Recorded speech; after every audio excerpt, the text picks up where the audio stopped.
Patay ang isang Filipina caregiver sa Israel habang tinutulungan ng kanyang alagang amo na makalikas sa bomb shelter. Ayon po yan sa pahayag ni Pangulong Bongbong Marcos. Kinilala ang nasawing biktima na si Mary Ann Velasquez de Vera, taga Pangasinan. Ayon sa report, natamaan ng shrapnel si de Vera mula sa mga bumagsak na drone ng Iranian forces. Bukod kay Mary Ann, hindi rin nakaligtas ang kanyang employer mula sa airstrike. Ayon sa Pangulo, ang biktima ay kinumpirma ng kanyang asawa na isa ring OFW sa Israel. Pinangako naman ng gobyerno na bibigyan ng lahat ng kinakailangang tulong sa pamilya ng nasawing Pinay. Ang insidente po ay kasunod ng joint military operations ng Estados Unidos at Israel laban sa Iran noong Sabado. Pakinggan po natin ang pahayag ni Pangulong Marcos. Magandang gabi, ating mga kababayan.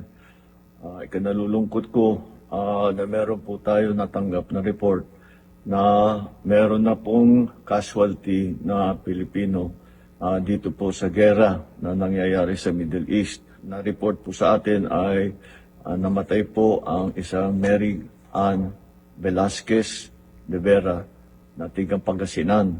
Siya po ay isang caregiver sa Israel na tinutulungan ang kanyang alaga para dalhin sa bomb shelter, ngunit hindi na po nakaabot sa bomb shelter at inabutan na sila bago sila nakarating. Siya ay namatay dahil tinamaan ng shrapnel ng mga bumagsak na bomba. Na-identify na po siya ng kanyang asawa na isang OFW din na nagtatrabaho sa Israel.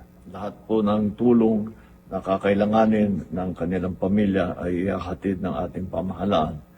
Patuloy po ang ating pag-monitor sa kalagayan ng ating mga kababayan na nasa gitna nitong gera, patuloy pa rin sa Middle East. Asahan po ninyo na pagka meron tayong maire-report, ay ire-report ko po sa inyo.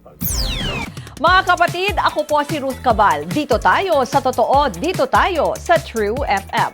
Mag-follow at mag-subscribe din po kayo sa aming social media accounts at True Network PH. Diyan po yan sa aming X na dating Twitter, sa FB, sa Instagram, sa YouTube, sa TikTok at sa mga podcast. At syempre, tutok din po kayo sa Signal True TV Channel 19.